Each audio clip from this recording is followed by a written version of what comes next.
ఉం? అందరికీ నమస్కారం. ఓం నమో వెంకటేశాయ. మరి నిన్నటి నుంచి మరి ఎప్పుడైతే మొన్న సాయంత్రం గౌరవనీయులైన ముఖ్యమంత్రి చంద్రబాబు నాయుడు గారు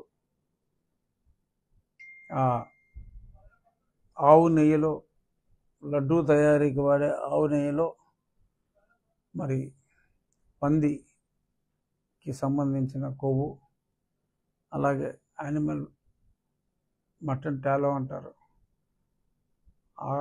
ఆ కొవ్వు పదార్థం మరి ఇవన్నీ మరి కలిసినాయి అని చెప్పి మరి ల్యాబొరేటరీ టెస్టుల్లో నిరూపితమై మరి ఒకళ్ళు ఇద్దరు కాంట్రాక్టర్లని బ్లాక్ లిస్ట్ కూడా చేశారని చెప్పి మరి తెలిసిన తర్వాత భక్తుల మనోభావాలు చాలా చాలా దారుణంగా దెబ్బతిన్నమాట వాస్తవం. నిన్న సాయంత్రం కూడా ఛానల్స్ అన్నీ కూడా ఎక్సెప్ట్ కొన్ని బ్లూ ఛానల్స్ తప్ప మరి మెజారిటీ ఛానల్స్ అన్నీ కూడా ఇదే విషయాన్ని టేకప్ చేసినాయి. ఇక్కడ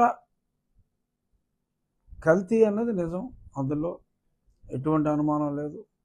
ఈవో గారు కూడా స్టేట్మెంట్ ఇచ్చారు. 350 రూపాయలకో 370కో నెయ్యి ఇచ్చేస్తానంటే నెయ్యి ఎవడిస్తాడు? ఆవు నెయ్య. మామూలుగా నెయ్యిలో కూడా మరి గేదె నెయ్యి కన్నా ఆవు నెయ్యి కాస్ట్లీ కదా. పాలు కొంచెం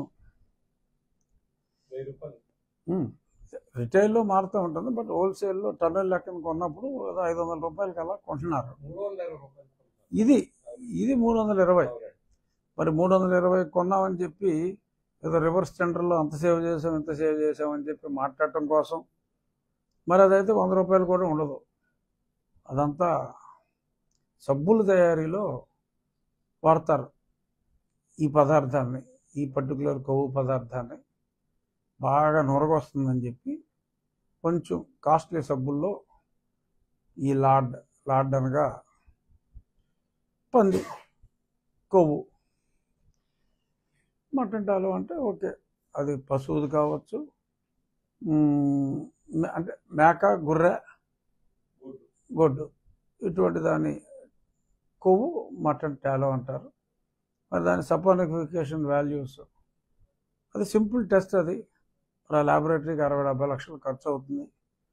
మరి గత ప్రభుత్వాలు ఎప్పటి నుంచో మరి కొన్ని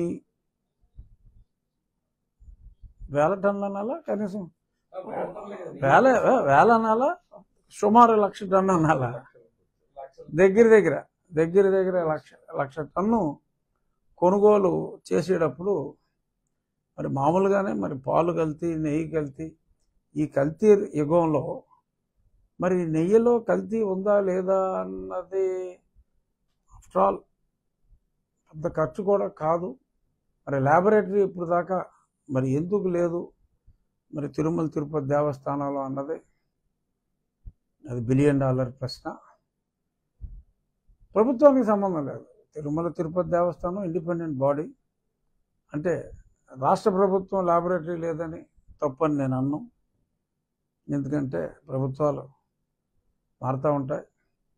బట్ దేవస్థానం అనేది సపరేట్ ఆర్గనైజేషన్ కాబట్టి ఆ ఈవోల్నే తప్పు పట్టాలి.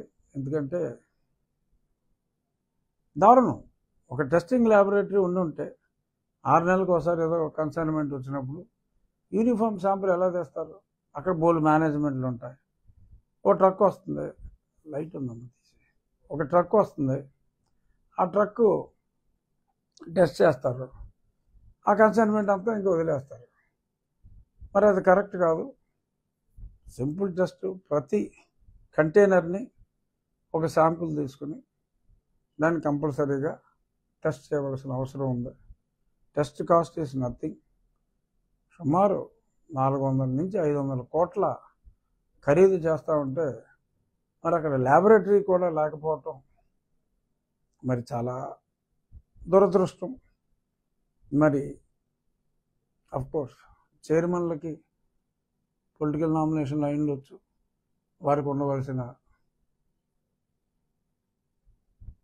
ఏమంటారు నాలెడ్జ్ అనగా తెలుగులో జ్ఞానం, జ్ఞానం అంటే బాగోదు, నాలెడ్జ్ అంటే మర్యాదగా ఉంటుంది. లేకపోయినా మరి ఎగ్జిక్యూటివ్ ఆఫీసర్ మరి అంత కాస్ట్లీ మెటీరియల్ కొనేటప్పుడు టెస్టింగ్ అనేది డెఫినెట్లీ మ్యాండేటరీ. అది లేకపోవటం దురదృష్టం, దృష్టిలోపం కావచ్చు. ఇటువంటివన్నీ కూడా భక్తుల మనోభావాల్ని దృష్టిలో పెట్టుకుని చేయాలి. గత 5 సంవత్సరాల్లో ఖచ్చితంగా చెప్తున్నా, భగవంతుడికి భక్తుల్ని దూరం చేయటం ఎలా అనే క్రిమినల్ ఆలోచనతోనే బోర్డు నడిచిందన్నది పచ్చి నిజం. దానికి మూల కారణం జగన్మోహన్ రెడ్డి గారి మతం, అభిమతం. ఈ రెండు కూడా డెఫినెట్గా మరి ఎప్పుడు మరి నాకున్న సమాచారం, ఇది కొంచెం ఇంట్రెస్టింగ్గా ఉంటుంది బాబు, వినండి. నాకున్న సమాచారం మరి 1999లో మరి రాజశేఖర రెడ్డి గారు ఓడిపోయినప్పుడు, అప్పటికి మరి విజయలక్ష్మి గారు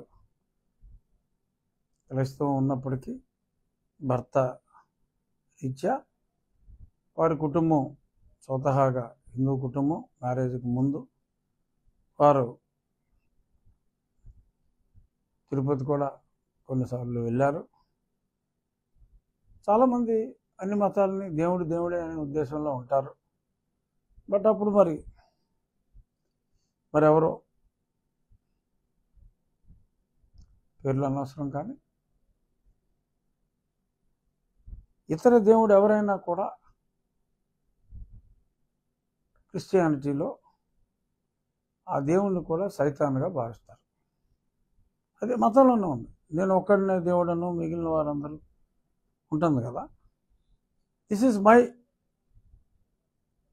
information from lot of Christians, my Christian friends at least. So మరి అటువంటి భావం, మరి సైతాన్లను కూడా మరి ప్రార్థిస్తే ఇబ్బంది అని అనుకోవటం, యాదృచ్ఛికంగా మరి 2004లో ఆయన నెగ్గటం, 2009లో నెగ్గటం, మరి ఆ తర్వాత 2014లో మరి కాస్త హిందూ కలర్ అంతా కూడా పాపం స్వరూపానంద గారు ఈయన్ని ఆ తర్వాత ఎన్నికల్లో ఓడిపోయిన తర్వాత కాస్త ముంచి అటు ఇటు మరి హిందూ కలర్ వేసిన తర్వాత మరి ఆయన నెగ్గటం, మరి నెగ్గిన తర్వాత తిరిగి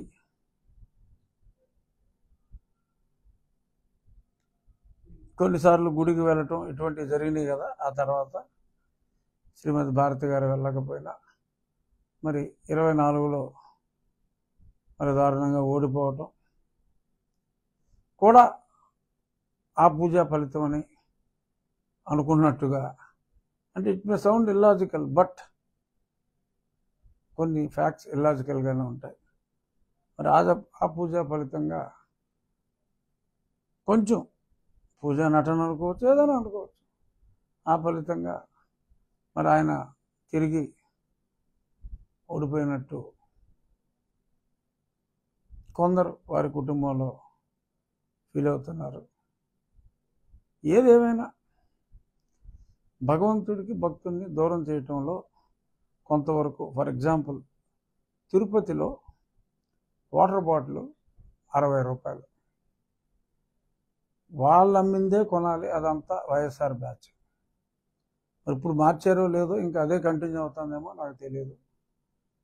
కొండ కింద బిస్లరీ వాటర్ 20 రూపాయలు అయితే, అంటే అక్కడ ప్లాస్టిక్కి నిషేధించామని అంటారు. ఆ సీసా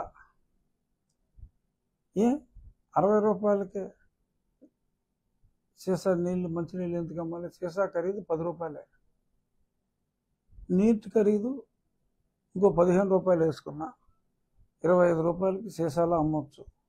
కానీ అంత కమిషన్ వ్యాపారం. అక్కడ 60 రూపాయలకి మంచినీళ్ళు. టిఫిన్ చేస్తే మరి క్యాంటీన్ రెంట్లు విపరీతంగా పెంచేశారు, లీజ్ రెంట్లు. 200 రూపాయలు దోచేస్తున్నారు. భక్తుల్ని దోపిడి, స్టోట్టపురం దొంగల్లాగా దోచేస్తున్నారు అక్కడ, అంత దారుణంగా. సో మరి భక్తుడు ఇంత దోపిడీకి గురైతే ఏమవుతుంది? విరక్తి కలుగుతుంది. ఇదేంట్రా బాబు, వేరే నీళ్ళు తాగలేడు, కంపల్సరీగా సుబ్బారెడ్డి గారి నీళ్ళు 60 రూపాయలు తాగాలి. ఎలా? టిఫిన్ తినాలంటే అయితే అన్నదానానికి వెళ్ళాలి, అక్కడ రష్. కొందరు ప్రసాదం తిన్న తర్వాత మళ్ళీ అక్కడికి వెళ్ళి తినక్కర్లేదు అనుకుంటారు. ఇక్కడ తింటే 2-3 రెస్టారెంట్లు ఇస్తారు ఫుల్గా.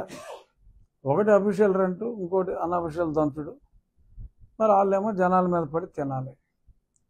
మరి 200 రూపాయలు ఎట్టి టిఫిన్ ఓ సాధారణ భక్తుడు తినగలరా? మరి ఇటువంటి కష్టాలన్నీ పెట్టేసి గతంలో ఇచ్చే పాలు కూడా ఇవ్వకుండా మరి చాలా దారుణంగా చిత్రహింసలకి, అంటే విచిత్ర హింసలకి భక్తుల్ని గురి చేసి మరి ఎంత డిమాండ్ తగ్గించాలని ట్రై చేసినా అలా కొత్త భక్తులు వస్తూనే ఉన్నారు. గతంలో 3 సార్లు వచ్చేవాళ్ళు, ఒకసారి రావచ్చు. బట్ అయినా ఆ స్వామి మహత్యం,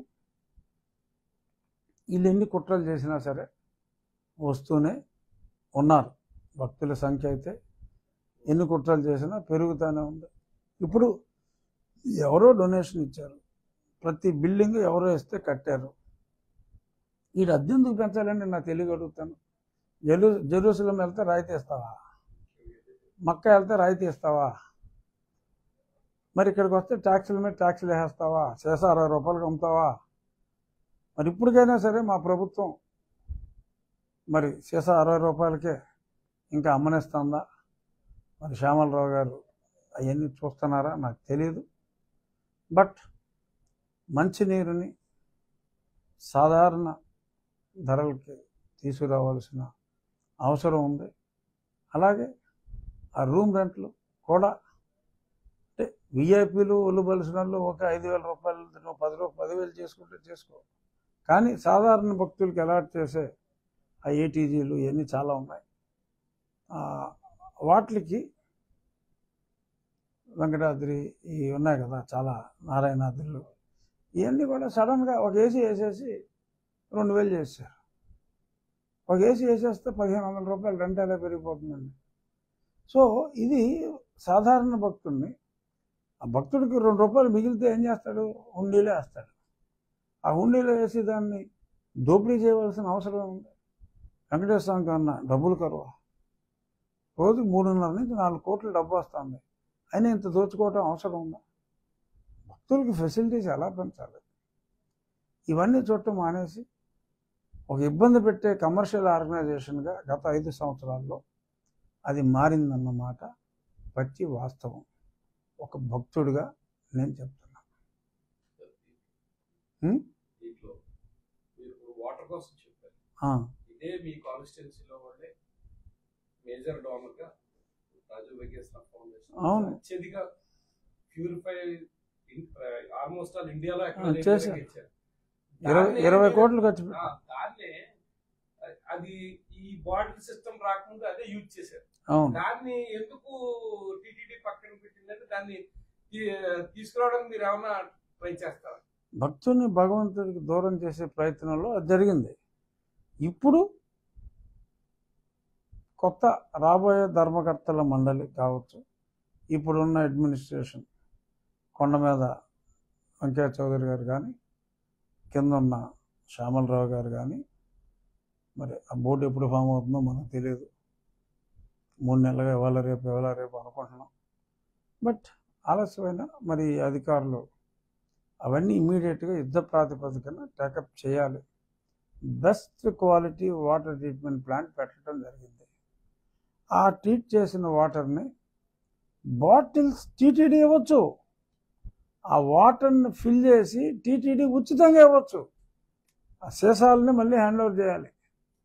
సీసాకి డిపాజిట్ తీసుకున్నారనుకోండి ఒక 20 రూపాయలు, ఆ సీసాలు ఇచ్చి ఒక కౌంటర్ పెట్టి ఆ సీసాలు ఇస్తారు, 20 రూపాయలు వెనక్కి తీసుకోవచ్చు. That's a great service. మంచినీళ్ళకి 50 రూపాయలు 60 రూపాయలు ఏంటండి? ఎవడు సొమ్ము దోచేస్తారు ఇక్కడ? ఇప్పుడు సమ్మర్ వచ్చింది, ఉచితంగా మజ్జిగ ఎంతమంది పెడుతున్నారు చలివేంద్రాల పేరుతో? భక్తుడికి నువ్వు మంచినీళ్ళు బాటిల్ ఇవ్వలేవా? ఎంత తీసుకుంటున్నారు ఆడి దగ్గర? ఆడొక 3 మంది నిలువు దోపులు ఇస్తారు, వాళ్ళకి నువ్వు సీసా మంచినీళ్ళు ఇవ్వలేవా? కష్టం, తప్పది. ఎన్నో అసౌకర్యాలకి భక్తుల్ని గురి చేస్తున్నమాట వాస్తవం. ఈ 2 నెలల్లో ఎంత ఇంప్రూవ్ అయిందో నాకు తెలియదు, ఎందుకంటే నేను నెగ్గిన వెంటనే వెళ్ళా. ఆ తర్వాత కొంత ఆలస్యమైంది నేను వెళ్ళటం. డెఫినెట్గా ఇవన్నీ కూడా నేను ఎండోమెంట్స్ మినిస్టర్ గారికి, ఎందుకంటే అక్కడ ట్రస్ట్ బోర్డు లేదు కాబట్టి, ఎప్పుడు వస్తుందో మనకు తెలియదు కాబట్టి, ఇంకా లేదంటే ట్రస్ట్ బోర్డు వాళ్ళకి ఈసారి నేను ఏమన్నా కొత్త ట్రస్ట్ బోర్డు వచ్చేలోపు తిరుపతి వెళ్ళటం తటస్థిస్తే నేను శ్యామలరావు అండ్ వెంకయ్య చౌదరి వీళ్ళిద్దరినీ కూడా నేను మీట్ అయ్యి భక్తుల తరపున నేను వాళ్ళకి చెప్పవలసింది చెప్తా. అలాగే ముఖ్యమంత్రి గారికి కూడా, ఎందుకంటే వెంకటేశ్వర స్వామి భక్తుల మనోభావాలు ఏ ప్రభుత్వానికైనా చాలా ముఖ్యం. వాళ్ళ మనోభావాలు హర్ట్ అవ్వబట్టే లేచిపోయింది గత ప్రభుత్వం. ఒక భక్తుడిగా నేను చెప్తున్నా, నేను వెంకటేశ్వర స్వామి భక్తుడిని, అటు సగం దెబ్బైపోయింది, నా మనోభావాలు దెబ్బతీసాయి, అర్థమైందా? అలాగే ఎన్నో కోట్ల మంది మనోభావాలు దెబ్బతీసి తను లేచిపోయాడు. ఎవరో కాదు, జగన్మోహన్ రెడ్డిని ఓడించింది వెంకటేశ్వర స్వామి. ఇది నేను ఖచ్చితంగా చెప్పాలి. ఉండి నియోజకవర్గం నుండి టీటీడీ చైర్మన్ గా ఎక్కువ వెంకటేశ్వర అయ్యో దీంట్లో ఇప్పుడు నేను అడిగింది ఈ మనం మాట్లాడకూడదు, అది అంశాలు లేవనెత్తున్నారో దాన్ని మీకు టీటీడీ బోర్డు చైర్మన్ ఇస్తే దాన్ని సెపరేట్ చేయగలరు. తప్పదు, మనం మాట్లాడకూడదు. స్వామి అనుగ్రహం ఎవరికుంటారు వెళ్ళిపోతుంది కానీ అది ఒక భక్తుడిగా మనకు అనవసరం అది. బట్ అక్కడ ఉన్న పరిస్థితుల్ని బాగు చేయవలసిన బాధ్యత అందరి మీద ఉంది, భక్తులందరి మీద ఉంది. ఒక భక్తుడిగా అది నా మీద ఉంది. నేను ఒక బాధ్యత గల ఎమ్మెల్యే పదవిలో ఉన్నాను కాబట్టి, ఎమ్మెల్యే అంటే ఉండికే ఎమ్మెల్యే కాదు. I got the responsibility to bring every fact to the concern department. నేనేమి ఉండికే గిరిగీసు కూర్చోను, నేను ఉండి ఎమ్మెల్యే అని. రాష్ట్రంలో ఉన్న ఏ ప్రజల ఇష్యూ అయినా సరే I can take it up. ఉండి ఎమ్మెల్యే అంటే ఉండి ప్రజలకే కాదు, ఆంధ్ర రాష్ట్ర ప్రజలకి ఏ ఇబ్బంది వచ్చినా I can represent their problems in the assembly or I can take it to the notice of the honourable chief minister. నా నియోజకవర్గ ప్రజల గురించే కాదు, ఒకసారి ఎమ్మెల్యే అయిన తర్వాత ఎక్కడ ప్రజల కష్టాలైనా సరే కన్సర్న్ పీపుల్ దగ్గరికి తీసుకెళ్లే హక్కు నాకుంది, ఆ బాధ్యత కూడా నా మీద ఉంది. సో అంచేత ఇష్యూలన్నీ కూడా నేను ముఖ్యమంత్రి గారి దగ్గరికి తీసుకెళ్తాను, దేవస్థానం ఈవో గారి దగ్గరికి, అడిషనల్ ఈవో గారి దగ్గరికి కూడా తీసుకెళ్తాను. ముందుగా ఆ మంచినీళ్ళ రేట్లు తగ్గించాలి, రూమ్ రెంట్లు కనీసం రెగ్యులరైజ్ చేయాలి. బీదవారికి ఒక రకంగా 3 మంది సత్రాలు కట్టి ఫ్రీగా వేస్తే వీళ్ళకి ఏంటండి నొప్పి? దానికో డబ్బులు తీసేసుకోవాలా? అక్కర్లేదు కదా. ఏదైనా ఒక బిల్డింగ్ కట్టారా టీటీడీ వాళ్ళు? అన్ని డోనర్సే కదా. మళ్ళీ ఆ సైట్ అలాట్ చేయడానికి కూడా కోటాను కోట్లు తీసుకుంటున్నారు కదా. ఒక 5 స్టార్ హోటల్ 100 కోట్లు పెట్టి ఎకరం కొని ఛార్జ్ చేసే రేట్లు ఛార్జ్ చేస్తున్నారు అక్కడ. సో వాళ్ళు ఇక్కడ ఛార్జ్ చేయకపోతే గుళ్ళో వేసేస్తారు, డిబ్బీలో వేసేస్తారు. సో అంచేత డబ్బులు ఎక్కడికి పోవు, స్వామి డబ్బులు స్వామికి వెళ్తాయి. మనోభావాలు దెబ్బతీస్తూ పిక్కోవాల్సిన అవసరం లేదు. ఆనందంగా ఇచ్చి వాళ్ళ దగ్గర లాక్కున్నప్పుడు వాళ్ళు హర్ట్ అవుతారు, అదర్వైజ్ డిబ్బీలు వేసి వెళ్ళిపోతారు. ఈలో వీళ్ళు గోకేస్తున్నారు అటు ఇటు. ఎందుకు డిబ్బీలు వేస్తే దేవుడికి వస్తుంది, 50 రూపాయలకి నీళ్ళు అమ్ముకుంటే ఇంకెవరికి వెళ్తుంది అలాగా. సో అక్కడ దోపిడీ జరుగుతున్నమాట వాస్తవం. ఆ దోపిడీల్ని భక్తుల మనోభావాలు దెబ్బతినకుండా చూసుకోవాల్సిన బాధ్యత పాలకవర్గాన్ని. మరి నిన్న జరిగిన సంఘటన ఎంతోమంది భక్తుల్ని తీవ్రమైన మనోవేదనకి గురి చేసింది. తప్పదు, భక్తుల మనోభావాలు దెబ్బతిన్నా పెద్దలు చంద్రబాబు నాయుడు గారు ఆ విషయం పబ్లిక్లో తీసుకురాక తప్పని పరిస్థితి. తీసుకురాకపోతే వీళ్ళు సరైన వాళ్ళు కాదు వైఎస్ఆర్ వాళ్ళు.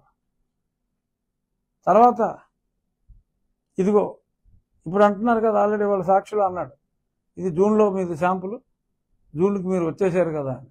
బట్ ఆర్డర్ ఇచ్చింది ఆడ ఏప్రిల్లోనో మేలోనో ఆర్డర్ ఇచ్చేస్తే ఏం చేయగలరు? జూన్లో శాంపుల్ వచ్చిందంటే. సో మరి ల్యాబొరేటరీ కూడా లేకుండా చేశారు మరి వాళ్ళు. ఇప్పుడు ల్యాబొరేటరీ పెట్టి రెగ్యులర్గా టెస్టులు చేసి మరి నిన్న పెద్దలు సుబ్రహ్మణ్యం గారు సంప్రోక్షణ ఇవన్నీ కూడా చేసి జరిగిన ఆ దోషానికి మరి మళ్ళీ తిరిగి భక్తుల మనోభావాలు డెఫినెట్గా హర్ట్ అయినాయి. కాబట్టి మరి ఇప్పుడు మామూలుగా తినేవాళ్ళు కొద్ది రోజుల పాటు జగన్మోహన్ రెడ్డి లాగా వాసన చూసి తినే పరిస్థితి వస్తుంది. అఫ్కోర్స్ జగన్ వాసన చూసి పక్కన పెడతాడు తినడానుకోండి, కొంచెం భక్తులకు వాసన చూసి తినే పరిస్థితి కొద్ది రోజుల పాటు ఉంటే ఉండొచ్చు. బట్ గ్రాడ్యువల్గా అదేం ఉండదు.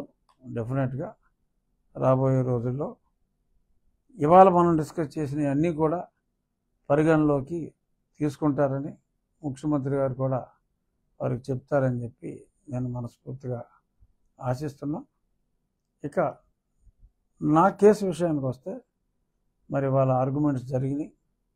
సిద్ధార్థ లూత్రా గారు బెయిల్ ఎందుకు ఇవ్వకూడదో ఎక్స్ట్రాడినరీగా ఆర్గ్యూ చేశారు. అలాగే నా ఇంప్లీడ్ పిటిషన్లో న్యాయవాది ఉమేష్ చంద్ర కూడా అద్భుతంగా వాదించాడు. 24వ తారీఖుకి ఆ జడ్జిమెంట్ పోస్ట్ చేయడం జరిగింది. సో 24వ తారీఖు నా ఆశాభావం అయితే, అంటే ప్రొసీడింగ్స్ అన్నీ నేను విన్నాను కాబట్టి డెఫినెట్గా ఎటువంటి బెయిల్ అనేది మాజీ పోలీస్ అధికారికి ఇన్ని రోజులు పరారులో ఉన్నవాడికి వస్తుందని నేనైతే భావించట్లా. అఫ్కోర్స్ తీర్పు వచ్చిన తర్వాత మనం చూడాలి. మరి వాళ్ళ ఒక ప్రముఖ దినపత్రికలో సో వేగవంతంగా కూడా కదులుతుంది. కొద్దిమంది పోలీస్ అధికారులు కూడా బాగా, అంటే నన్ను కొట్టిన బ్యాచ్ కూడా దొరికారట. ఆ కొట్టిన బ్యాచ్ గ్రాడ్యువల్గా కొట్టించిన బ్యాచ్ వీళ్ళందరూ కూడా మరి దొరుకుతారని డెఫినెట్గా మళ్ళీ ఇలాంటి పిచ్చి పనులు చేయటానికి నేను తనులు తిన్నాను అయిపోయింది. కానీ నేను ఎందుకు పట్టుదలగా ఉన్నానంటే, అరే ఒక లా మేకర్ని తీసుకెళ్ళి మీరు ఇలా బాధపడేస్తారు, ఇంకా కామన్ మ్యాన్కి మనం ఏం మెసేజ్ ఇస్తున్నాం? ఇప్పుడు మళ్ళీ నేను ఒక ఎమ్మెల్యేగా మరి ఒక పదవి చేపట్టి ఇప్పుడు కూడా నాకు నేను న్యాయం చేసుకోకపోతే, నాకు ఈ ప్రభుత్వంలో కూడా న్యాయం జరగకపోతే, ఈ ప్రభుత్వంలో ప్రజాప్రతినిధులు ఏం చేయగలరు? ప్రభుత్వ ప్రతినిధులు ఇంకేం చేయగలరు? వ్యవస్థ మీద నమ్మకం పోయే ప్రమాదం ఉంది. కాబట్టి నా ఈ పోరాటం నేను కంటిన్యూ చేస్తున్నాను. తప్పకుండా నా ఈ పోరాటంలో డెఫినెట్గా అంతిమ విజయం అయితే న్యాయానికే దక్కుతుందనే పరిపూర్ణ విశ్వాసంతో అయితే నేనున్నా.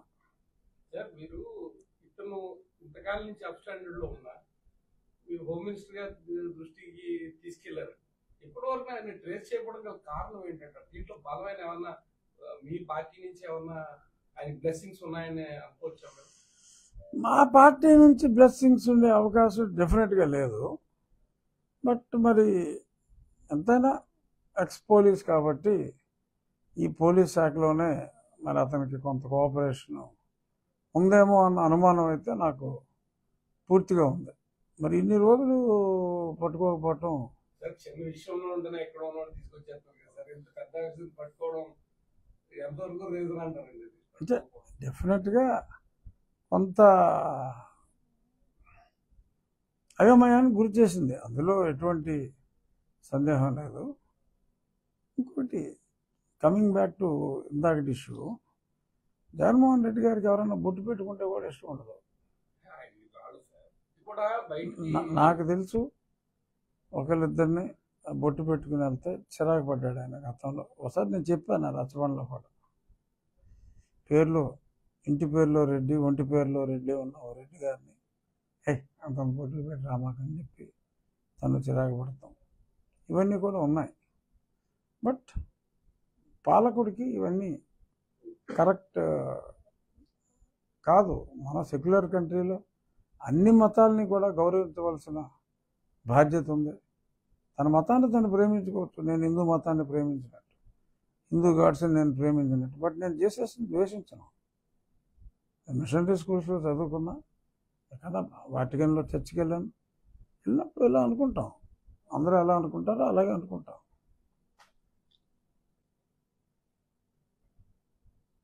ప్రేమ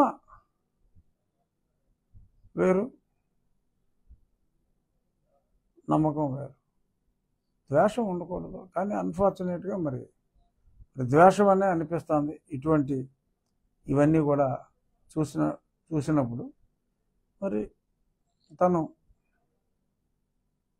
ప్రజల్ని ద్వేషించకుండా, మరి భగవంతుడిని, ఇతర మతాల భగవంతుని కూడా ద్వేషించకుండా ఉండే మంచి బుద్ధి ప్రసాదించమని మళ్ళీ నా దేవదేవుడైన వెంకటేశ్వర స్వామిని ప్రార్థిస్తున్నా. సో సరే, నియోజకవర్గం పనులన్నీ బాగానే నడుస్తున్నాయి. ఇవాళ మోగల్లో అంతా ఓపెన్ చేసాం. ఒక ఫెసిలిటీ ఉంటే అది 2 షటిల్ కోర్ట్స్ కూడా, ఇండోర్ షటిల్ కోర్ట్ ఫెసిలిటీ కూడా SRKR కాలేజ్ వాళ్ళు ఇస్తా అన్నారు. పెదమేరంలో 3 ఎకరాల 72 సెంట్లు అన్యాక్రాంతమైన భూమిని మళ్ళీ తిరిగి స్వాధీనం చేసుకుంటున్నాం. అక్కడ NTR కళాక్షేత్రం పేరుతో లలిత కళా తోరణంలాగా ఒక అద్భుతమైన open air theatre with good facilities, with very good sound system అంతా కూడా దానికి ఆ ప్రాపర్టీకే ఉండేలాగా మంచి అవుట్డోర్ సిస్టంతో ప్రవచనాలకే కావచ్చు, నాటకాలకే కావచ్చు, సంగీత విభావాలకే కావచ్చు, పెళ్ళిళ్ళకి కూడా కావచ్చు, ఈవినింగ్స్. సో అలా భీమవరం ఉండిలాగా అది కూడా త్వరలో కార్యరూపం దాలుస్తుంది. అలాగే ఆకివీడు ఒక 100 మున్సిపాలిటీలో ఒక ప్రపోజల్ పెట్టారు నారాయణ గారు, మంచి పార్క్ డెవలప్ చేయడానికి సుమారు ఒక 2 కోట్ల రూపాయల ఖర్చుతో. ఆకివీడికి కూడా ఒక మంచి పార్క్, అక్కడ ఇంతకుముందు ఉన్న డంపింగ్ యార్డ్ని క్లీన్ చేస్తున్నా, ఆ డంపింగ్ యార్డ్ ప్లేస్లో ఒక మంచి పార్క్, బ్యూటిఫుల్ పార్క్ అందరూ నడిచేలాగా. అలాగే దొరగారి చెరువు దగ్గర కూడా కాంట్రాక్టర్ అంతా అయిపోయింది. మ్యాక్సిమం నేను చెప్తున్నా 45 రోజుల్లో దొరగారి చెరువు చుట్టూ అద్భుతమైన వాకింగ్ ట్రాక్ నారాయణ గారు అది శాంక్షన్ తీసుకొస్తా. అక్కడ పూర్వం మున్సిపల్ డంపింగ్ యార్డ్ స్థానంలో అంత క్లీన్ చేస్తున్నా, 1 వీక్లో అయిపోతుంది. ఒక అద్భుతమైన పార్క్ ఆకివీడులో. అలా ఎక్కడ కుదిరితే అక్కడ స్కూల్లో కూడా ఒక వాకింగ్ ట్రాక్, పెద్ద ప్రెమిసెస్ ఉన్న దగ్గర ఇప్పుడు ఉండ్లో that will be a good walking facility అవుతుంది. రాబోయే రోజుల్లో ఆ ఊరు వాళ్ళు ఉదయం వాక్ చేసుకుంటానికి కూడా 6 ఎకరాల గ్రౌండ్ ఉంది. సో అలా ఎక్కడ వీలైతే అక్కడ. ఇవాళ మార్నింగ్ కలెక్టర్ గారితో ఆ పాములపర్రు ఉండి నుంచి పాములపర్రు రోడ్లో మీరు వెళ్ళి చూస్తే తెలుస్తుంది మీకు ఎంత బ్యూటిఫుల్గా తయారైంది. ఆ మురుగు అంతా పోయి అంతా ఆల్ అలాంగ్ రెడ్ సాయిల్ వేసి ఇవాళ ఒక 10 మొక్కలు పాతడం జరిగింది. అప్ టిల్ ఎక్కడైతే టర్న్ తీసుకుని పొలాల్లోకి వెళ్ళేదాకా ఆల్మోస్ట్ 1 కిలోమీటర్ లెంగ్త్ రోడ్డు మీద మంచి నేరేడు చెట్లు ఇవన్నీ కూడా వేయటం జరుగుతుంది. ఒకసారి ఆక్రమణను తొలగించిన తర్వాత చక్కటి గ్రీన్ బెల్ట్ అక్కడ డెవలప్ చేసి అవసరమైతే ఫెన్స్ కూడా వేసేసి మళ్ళీ ఎటువంటి ఆక్రమణలు లేకుండా అద్భుతంగా తయారు చేసే దిశగా ప్రతిరోజు ఎక్కడో దగ్గర ఏదో పని చేస్తూ ముందుకెళ్తున్నాం. జనవరిలో సంక్రాంతికి మళ్ళీ కోడి పందాలకి రాష్ట్రం అంతా ప్రపంచం నుంచి ఇక్కడికి వచ్చినప్పుడు ఈ ప్రాంతం చూస్తే ఇదేంట్రా ఇంతలో ఇంత మార్పు అని ముక్కును వేలేసుకునేలాగా చేస్తానని మీడియాకి, నా నియోజకవర్గ ప్రజలకి మాటిస్తున్నాను. ఇంకన్నా ప్రశ్నలున్నా ఏలూరుపాడులో ప్రోగ్రాం ఉంది, అటు వెళ్ళిపోతాను. ఏది అది